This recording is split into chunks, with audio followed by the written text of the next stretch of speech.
guys, and welcome back to this channel. In this video, I'll be showing you guys how you can get this free play glitch on Dress to Impress. So it works on two things, like when you're cooking and when you're also sleeping.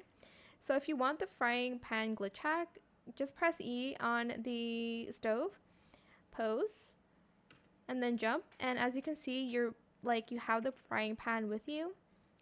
The second one is go to a room and just press E and sleep. You'll have this sleeping aura thing. Again, pose and then get out, and then as you can see, you'll have that aura and you can bring it everywhere. Only works on free play though, but that is it. I hope it was helpful for you guys.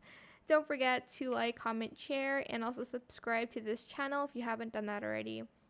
If you have any more questions about this video, just leave it in the comment section down below. I'll try my best to answer them all for you guys, and if you found this video helpful, please click the thanks button as well. That is it. Thank you so much for watching. Bye!